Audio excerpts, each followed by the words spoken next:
Ողջույն հարգելի ունկնդիրներ, Հանրային ռադիոյի եթերում ենք, ես առողջ եմ հաղորդման շրջանակում, առաջիկա 30 րոպեներին ձեզ հետ կլինեմ ես, Լուսիկ Քոչարյանը եւ նշեմ այն բոլոր տարբերակները, որով մեզ կարող եք հետևել, դրանք են armradio.am կայքի on-line ռեժիմը, live stream-ի տարբերակը, տեսագրություն, ձայնագրությունները տեղադրվում են այս կայքում, ես առողջ եմ բաժնում, եւ իհարկե Facebook-յան հարթակը չմոռանամ անպայման նշել, ես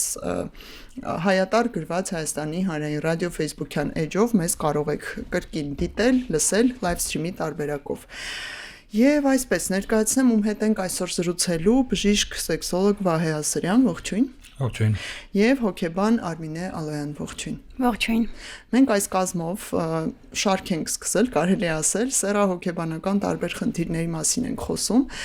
Ու այսօր ոնց որ այս կազմով երկրորդ հանդիպումն է, հա, մեր եթե չեմ սխալվում։ Մենք բավականին հետաքրքիր հարցեր քննարկել ենք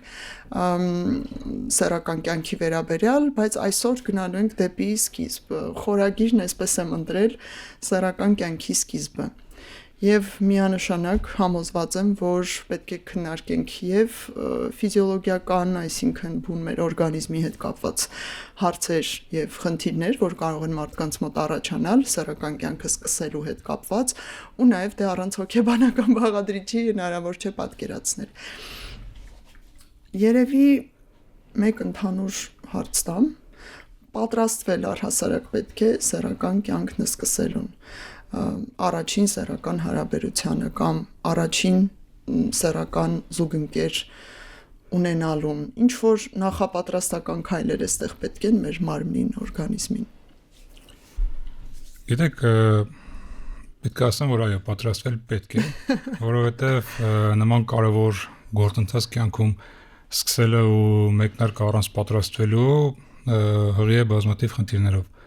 Այստեղ կարող ենք մենք անհաջողության մատնվել, այստեղ կարող ենք ձեռք բերել որ խնդիրներ, որոնք հետագայում մեր կյանքը առնվազն կարող են բարդացնել, կյանքի որակը կարող են նվազեցնել, այդպես շարունակ։ Պատրաստվելու համար առաջինը գոնե մենք պետք է նայենք մեր տարիքին, թե որ տարիքում ենք։ Պետք է այդտեղից սկսել, հետո պետք է ունենանք բավարար չափով գիտելիք մարդու սեռական ֆունկցիայի, մարդու սեռական առողջության մասին, սեռական օրգանների կառուցվածքի մասին, ընդ որում երկու սեռերի միաժամանակ։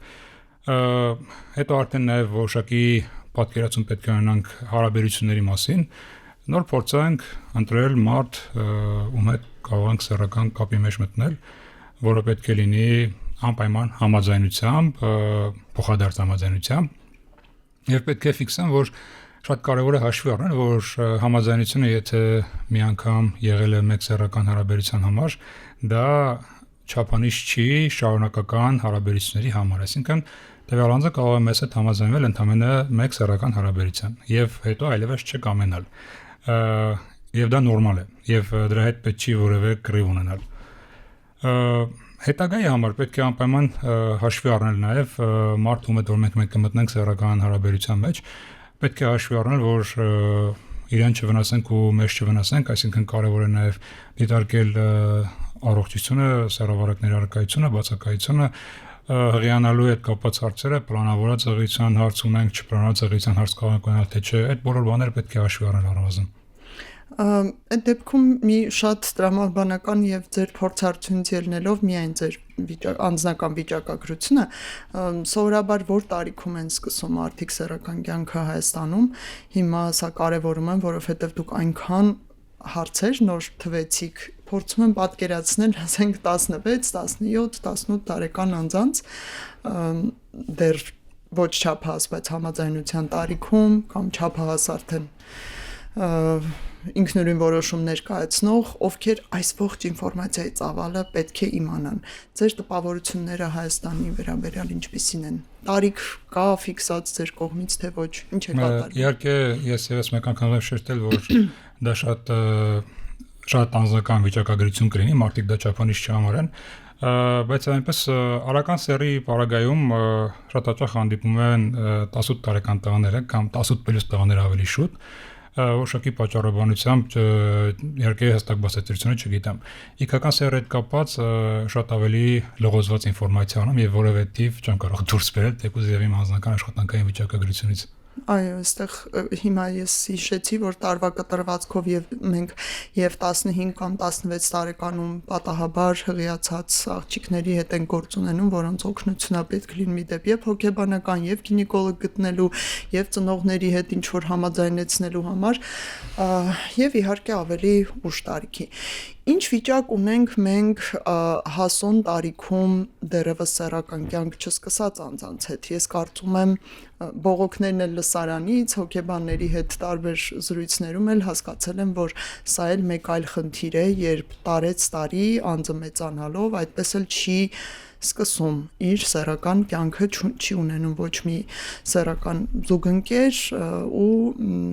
աղջիկների դեպքում այսպես կույս վիճակում են մնում, տենց են ասում ժողովրդի մեջ, չգիտեմ դուք բժշկական ինչպիսի սահմանում կտակ, դե տղաներն էլ առանց որևէ փորձառության։ Այստեղ ինչ ունենք։ Մենք ունենք նման վիճակագրություն, որոշ խումբ կանայք եւ տղամարդիկ կան, որ ձեր նկարագրած սխեմը տարեստարի շարունակաբար սեռական կյանքով շարունակում են չապրել, մոտիվացիան շատ տարբեր է։ Չսկսել։ Այո, չսկսել։ Այդպես էլ չսկսել, ոնց որ դա այլ է, փորձ ունենալ եւ հետո երկար ժամանակ առանց խոսում ենք որևէ փորձառությունից զուրկ մարդու մասին։ Մեկնաբանությունները տարբեր են, որոշ մարդիկ սպասում են անպայման այն մարդուն, ում հետ որ իրենց կյանքը կշարունակեն, ասել է թե երկարաժամկետ հարաբերություններ կունենան։ Որոշ մարդիկ ունեն բարդություններ, դժվարություններ սեռական կյանքը մեկնարկելու։ Որոշ մարդիկ էլ ուղղակի չեն կարողանում գտնել այն մարդուն, ում հետ որ կուզեն սեռական կապի մեջ մտնել անկախ հարաբերությունների տեսակից։ Երբեմն լինում է բժշկական որևէ մի օգնություն ցույց տալ եւ մարդու համար այդ հարցի լուծումը ավելի հեշտացնել, երբեմն էլ բժշկությունը նման իրավիճակներում պարզապես անզոր է, որովհետեւ մարդը ունի որոշում, որը բժշկական կատեգորիա չի եւ քննարկման ենթակա չի։ Այո, բժշկությունից անցնենք մարդու մտքերին, հոգեվիճակներին, հույզերին, առաջին հարցը ամեն դեպքում ձեզ էլ ուղեմ, սեռական կյանքը սկսելու համար պետք է պատրաստվել ձեր տեսանկյունից որպես հոգեբան, ինչ կասեք, թե ոչ։ Թե երբ կստացվի, ինչպես կստացվի կլինի։ Ես շատ լիահույս եմ, որ մենք մեկ օր կունենանք այն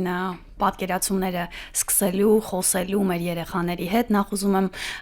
շնորհակալություն հարցի համար եւ նախ ուզում եմ շնորհակալություն հայտնեմ եւ խնդրեմ ծնողներին, որ ծնողները հաշվի առնեն այս փաստը, որովհետեւ երեխաների սեռական կյանքը սկսվում է շատ ավելի վաղ, քան մենք կարող ենք պատկերացնել։ Եվ շատ հաճախ հետագայում հոգեկան առողջության հոգեբանություն գալիս են այն հարցերը, որոնք դեռ վաղ շրջանում երեխայի մարդու ձևավորման շրջանում վաղ հասակում են առաջացել այս հարցերը, ուշադրության չեն արժանացել կամ ավելի են խորացել եւ չափահաս տարիքում շատ դժվար է լինում, շատ բարդ է լինում երկու սեռերին էլ, եւ տղաներին եւ աղջիկներին։ Այստեղ ուզում եմ հավասարապես նշել, որովհետեւ հոգեբանական խնդիրների, հոգեբանական հարցերի մի լայն զանգված լինում է սեռական առողջության, սեռական կյանքի հետ կապված հարցերը։ Կարևոր է, որ ծնողները հիշեն, սիրելի ծնողներ, պիտի խնդրեմ, որ դուք այս հարցում նրբանկատ լինեք, եթե չգիտեք ինչպես խոսել ձեր երեխաների հետ, ինչպես հաղորդակցվել։ Այսօր մենք շատ բաց են լուրերը, շատ բաց են ինֆորմացիայի դաշտը շատ բաց է, որը այո կարող է եւ ծնողներին տալ երկակի մեկ հարցի շուրջ երկակի կամ մի քանի պատասխաններ, բայց եթե դժվարանում եք դիմեք մասնագետի օգնությանը, որովհետեւ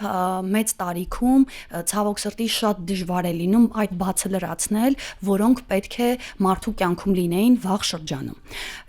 Մարդու կյանքում սեռական հասունացումը սկսում է 3 տարեկանից, երբ որ անձը գիտակցում է արդեն երեխան ներողություն, արդեն անձի ձևավորման փուլում գիտակցում է ինքը որ սեռին է պատկանում։ Հենց այստեղից էլ սկսվում է մարդու սեռական կյանքը։ Այո, մենք սեռական կյանք երբեմն պատկերացնում ենք անպայման զուգընկեր կամ զուգընկերներ, անպայման սեռական հարաբերություն, ակտ որևէ տեսակի եւ այսպես մի քանի կետով հավաքածու։ Այո, եւ հետեւաբար շարունակաբար լինում 3 տարեկանից, երբ երեխաները գնում են մանկապարտեզ, այստեղ մենք արդեն 4-5 տարեկանում կարող ենք նշել կամ տեսնել, որ երեխաները ունենում են սիրահարվածություններ։ Ես ուզում եմ նշել, որ հենց այստեղից էլ կարող է ձևավորվել արդեն են երեխաների մոտ պատկերացումները ոչ թե սեռական կյանքի, այլ հարաբերությունների։ Եվ հաճախ այն մանկական, այն անմեղ, որ երեխաները տեսնում են իրենց ծնողների օրինակ սիրո դրսևորումները եւ բնականաբար երեխաները մանկապարտեզում եւ մանկապարտեզները սոցիալական շրջան են, իրենք փորձում են այս հարաբերությունները ունենալ, հա խմբի տղաները, աղջիկները սիրահարվում են կամ սիրում են, այստեղ է որ շատ կարեւոր է ծնողների նրբանկատությունը, որովհետեւ հաճախ մեծահասակները այս շատ մանկական, շատ անմեղ սիրո մեջ շատ մեծական մտքեր են դնում եւ կանխարգելում են եւ ասում են եւ անգամ նույնիսկ բռնություն են գործադրում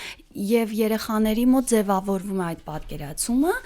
որ ես պետք է հեռու մնամ զսպեմ իմ այդ բոլոր եւ իրենք չեն էլ հասկանում, որովհետեւ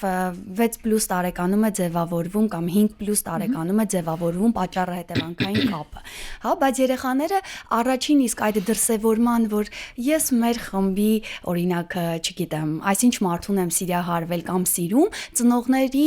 արձագանքից իրենք կարող է հետո մինչև կյանքի վերջ հասկանան, որ սա բարձրաձայնելը ամոթ է, վատ է, մինչև անգամ իրենք կարող են բռնության ենթարկվել ֆիզիկական կամ հոգեբանական։ Ես կարծում եմ, որ այս երևույթը հիմա մտաբերեցի միջին եւ ավագ դասարաններում էլ ավելի է խորանում, մի հարց եմ ուզում Վահեին ուղղել հենց այս թեմայի շուրջ։ Ձեզ մոտ լինում են դեպքեր, երբ չափահաս սեռահասուն մարդը խնդիրներ ունենալով սեռական կյանքն սկսելու հետ եւ ձեր անամնեզը հավաքելու ընթացքում դուք պարզում եք, որ իսկապես ոտքերը, արմատները գնում են դեպի դպրոցական տարիք, ենթադրենք իր սկզբնական պատկերացումները ծնողներից ժառանգած եւ այլն եւ այլն։ Իհարկե լինում են եւ նաեւ նման հարցերը բարձելու մեխանիզմներն են, որ սեքսուալական վերլուծությունը դարձնում են ժամանակատար եւ երբեմն կարող մի քանի հանդիպում պահանջվել, որպեսզի մենք հասնենք այն կետին։ Սեանսների են վերածվում։ Առնվազն դա ունի տեղ մեր աշխատանքում, որովհետեւ վերլուծությունը հենց նրա համար է, որ մենք հասկանանք թե այդ ոտքերը որտեղ են եւ այո, հաճախ մեր ծնողները ոչ նպատակաուղղված ինչ-որ պաշտպանական մեխանիզմներ ակտիվացնելով երեխային ասել է թե որևէ անբարո բանից պաշտպանելու համար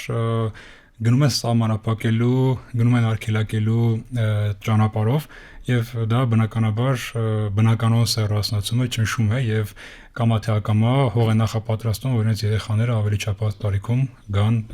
սեքսոլոգի մոտ։ Խնդիրը դրանում է։ Արմինե, այստեղ հետեւաբար ճիշտ տարբերակը երեխային եւ այդպես չվախեցնելու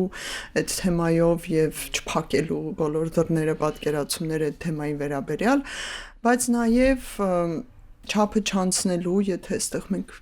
կարող ենք այդպիսի անվանում տալ, որն է չափն անցնել այս թեմայում եւ տարիքին անհամապատասխան ավելի ինֆորմացիան տալ, ինչպես կազմակերպել սա։ Ու ընդհանրապես այդ չափը անցնել հնարավոր է, որովհետեւ շատ ծնողներ նաեւ խոսում են, որ տարիքը չէ, ինչի ավելի ինֆորմացիա տանք, եթե ավելի ինֆորմացիա տանք, կարող է ֆիքսվել այդ թեմայի վրա, ավելի լավ է չխոսենք եւ ոչ մի ֆիքսացիա էլ չունենանք։ Սա ոչ միայն ծնողների մոտ, այլ չափահաս մարդկանց մոտ էլ գալիս է այդ թեման, որտեղ է այդ չափը, բոլոր օրենքով սահմանված, օրենքի շրջանակներում սահմանվածը մենք կարող ենք դիտարկել որպես չափ։ Սեռական կյանքի պատկերացումների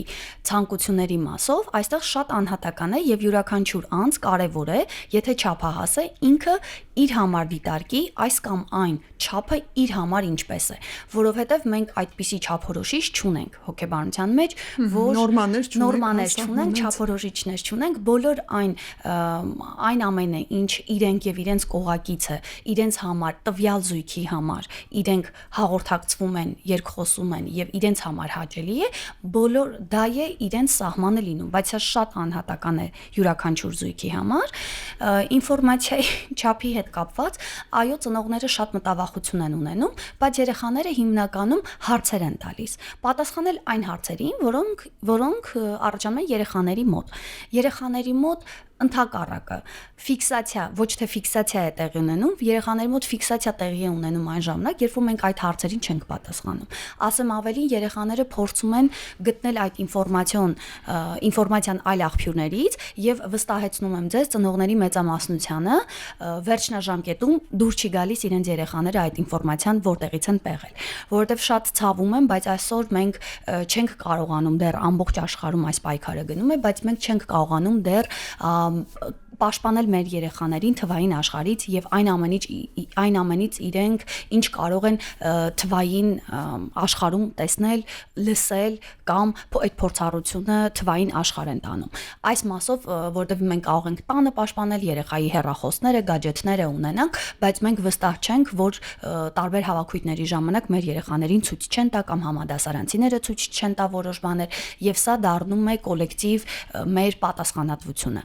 Ընդհակառակը երեխաներին, երբ որ մենք իրենց հարցերի պատասխանը տալիս ենք, երեխաները բավարարվում են եւ իրենք այլևս չեն թողնում դա իրենց երևակայության դաշտ, չեն տանում այլ աղբյուրներից պեղելու դաշտ եւ առավելապես որ վախենում են ծնողները, չեն տանում մեկ այլ չափահաս մարդու կամ իրենցից տարիքով երեխաների դաշտ եւ այնտեղից փորձում ոչ միայն ինֆորմացիայի տեսքով, այլ նաեւ գործողություններով ստանան իրենց հարցերի պատասխանները, որովհետեւ շատ հաճախ ծնողները այս մտավախությունը ունենալով եւ չխոսելով, իսկ երեխաները չեն պատկերացնում, միևնույն է երեխաները անչափահաս են, իրենք մտածում են, որ եթե իրենք 8 տարեկան են, 12 տարեկանը արդեն մեծ է, բայց 12 տարեկանը նույնպես անչափահաս է, կարևոր են այստեղ նշում, որ իսկ երեխաները չեն պատկերացնում այս դաշտը, հա, իրենք գնում են իրենցից 3-4 տարի, 5 տարի մեծ, էլի անչափահասի մոտ, հարցեր են տալիս, հա, եւ այստեղ մենք ունենում ենք օրինակներ, որ շատ անմեղ ցանկությամբ ցանկացել են իրենք այս ինֆորմացիան ցույց տալ գործողությունների տեսքով, իրենք չպատկերացնելով, որովհետև երկու երեխաների օրինակ դեպքում կարա այս ինֆորմացիան ուղակի բացակայի, հա, ես կարևոր եմ համարում, որ երբ որ մենք գնում ենք դեպի պաշտպանելուն եւ չասելու մեր երեխաների հետ չխոսելու այն թեմաներից, որոնք մեզ համար տվյալ պահին անհարմար են, կարևոր եմ համարում, որ մենք միշտ հիշենք այս սցենարը, արդյոք մենք կցանկանանք, որ մեր երեխան գործողությունների տեսքով ստանա իր ինֆորմացիայի, իր հարցի պատասխանը։ Եվ այստեղ արդեն այս հարցը առաջանում է եւ արդեն ծնողները պատրաստական են լինում ինֆորմացիան գտնեն, մասնագետների հետ խորհրդակցեն եւ քննարկեն այդ ամենը երեխաների հետ։ Վահե, եթե տեղափոխվենք արդեն չափահասների, մեծահասակների աշխարհ, ովքեր ձեզ դիմում են, ձեր տպավորությունն ինչպիսին է մեծահասակները գրագիտության, իրազեկվածության պակաս այսօր դեռ ունեն, թե ոչ, ինչու է սա զարմանալի ինձ համար կոնկրետ, որովհետև թե այսպիսի հաղորդաշարերը, թե համացանցում լավ գրագետ պորտալները շատ են եւ այստեղ խնդիր չկա էլի ինֆորմացիան գտնելու եւ իրազեկված տեղյակ լինելու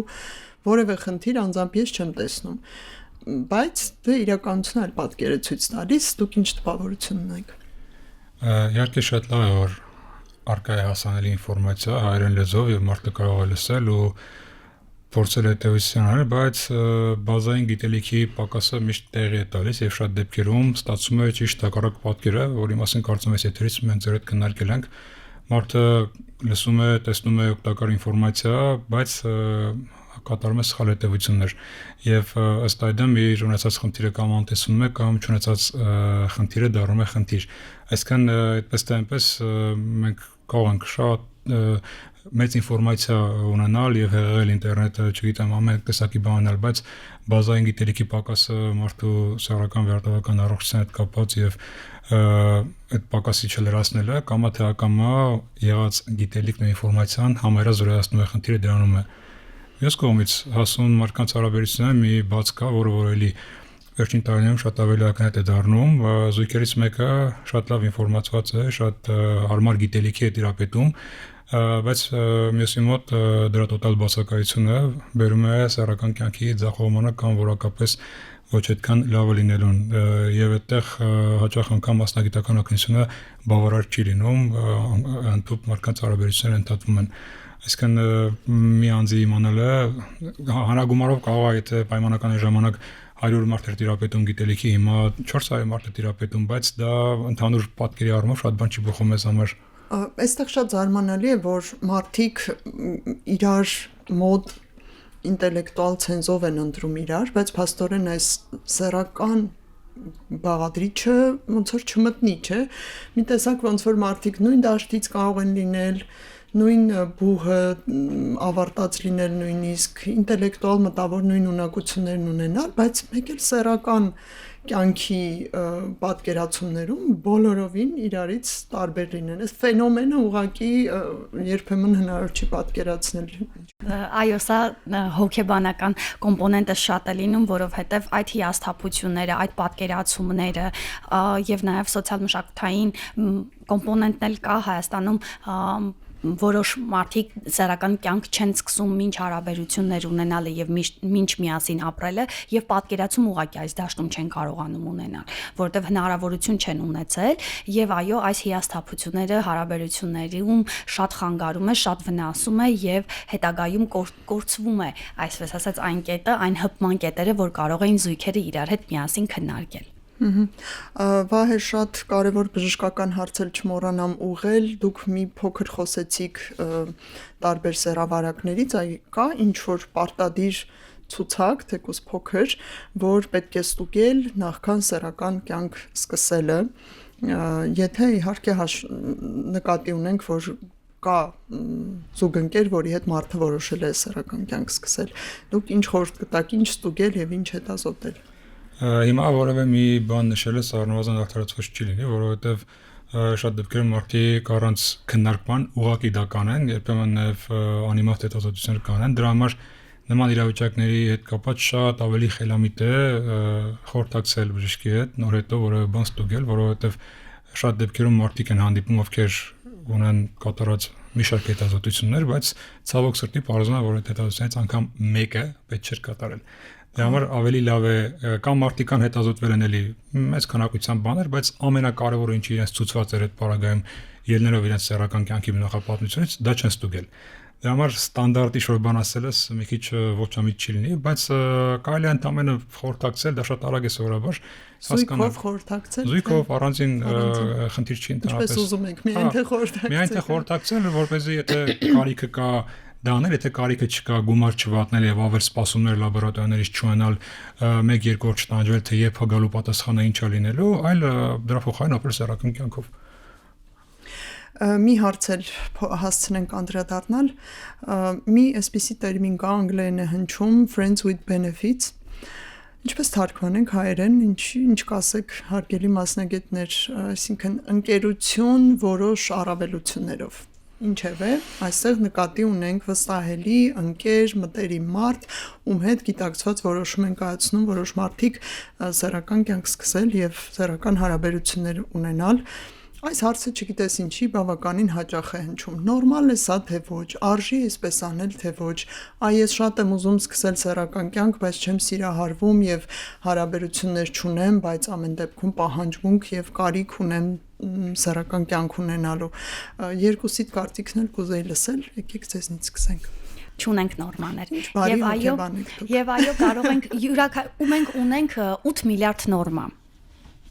Հա, դրա համար ասել, որ մեկի համար կարող է դա լինել շատ նորմա եւ շատ ընդունելի, բայց մյուսի համար կարող է մինչեւ հոգեբանական բռնություն լինել, որովհետեւ իր պատկերացումների, իր աշխարհընկալման տեսանկյունից առավելություններ ընկերական հարաբերություններում դա այն չէր, որ մարդը կցանկանար ունենար։ Եվ այստեղ կունենա հիասթափություններ եւ միգուցե անգամ հրաժարվի սեռական կյանք սկսելուն կամ շարունակելուն։ Տրավմատիկ փորձառություն կա։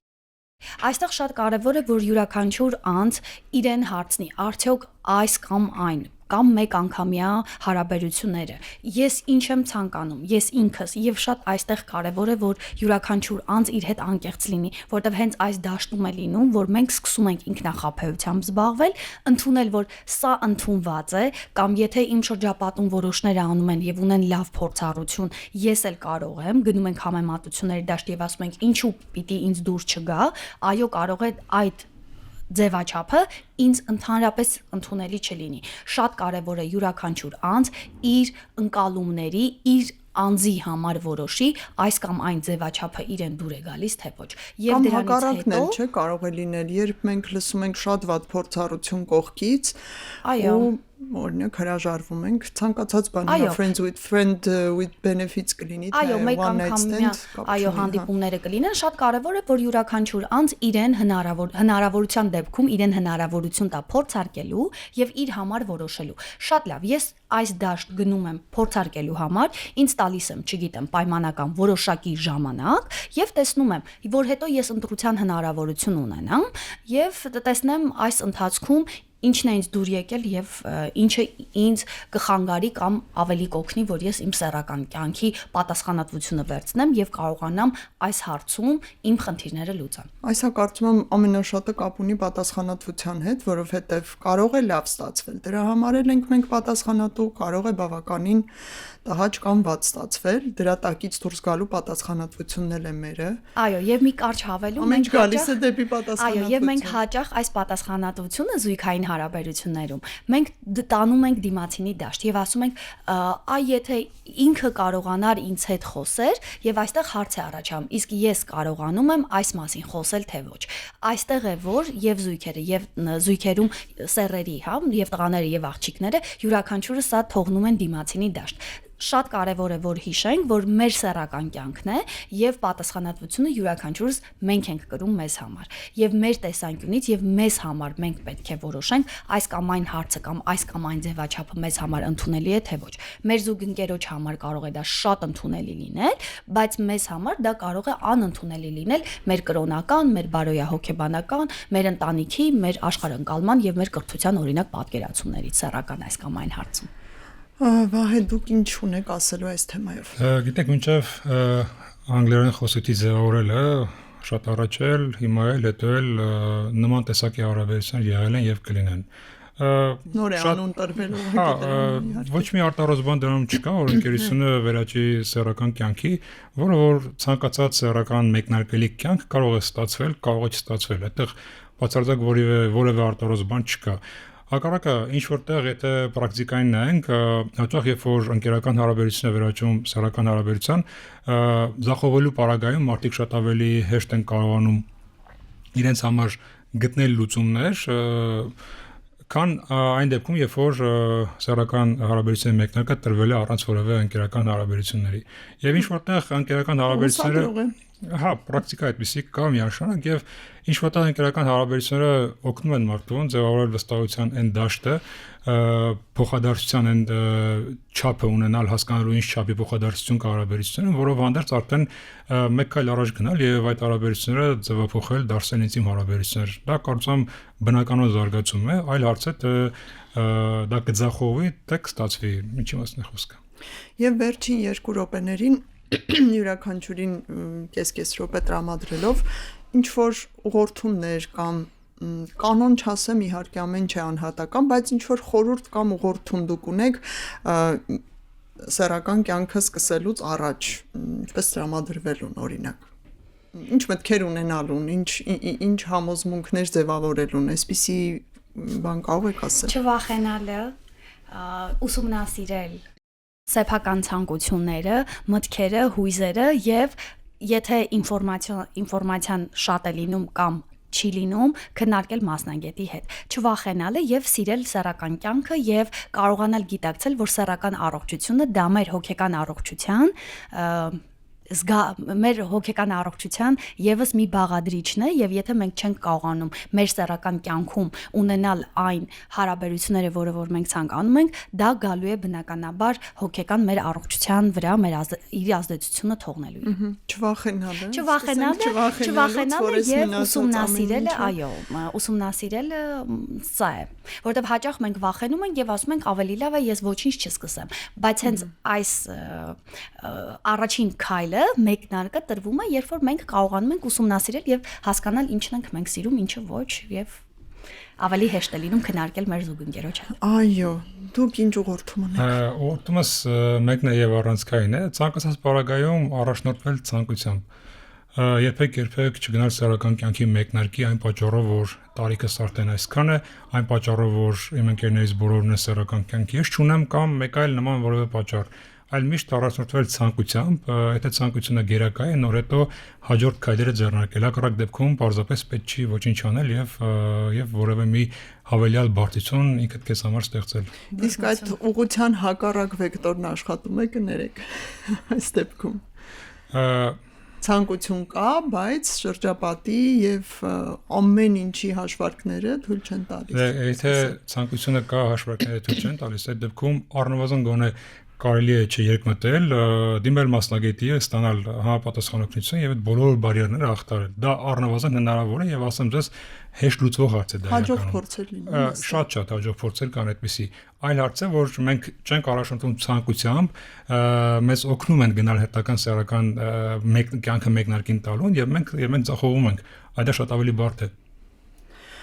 Համաձայն եմ, շնորհակալություն ձեր տարեվերջյան այս ուղղորդումների համար, կարծում եմ մեզ լսողները կարող են օգտվել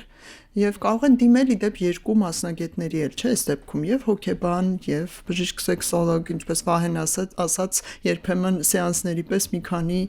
հանդիպում է լինում, դες մոտ էլ դե գալիս են սովորական արդեն որպես այցելություն քննարկելու այս բոլոր հարցերը։ Մենք զրուցեցինք բժիշկ սեքսոլոգ Վահե Ասրյանի եւ հոգեբան Արմինե Ալոյանի հետ, ձեզ համար աշխատեց Լուսի Քոչարյանը, շնորհակալություն ձեզ հարցազրույցի համար եւ ցտեսություն բոլորին։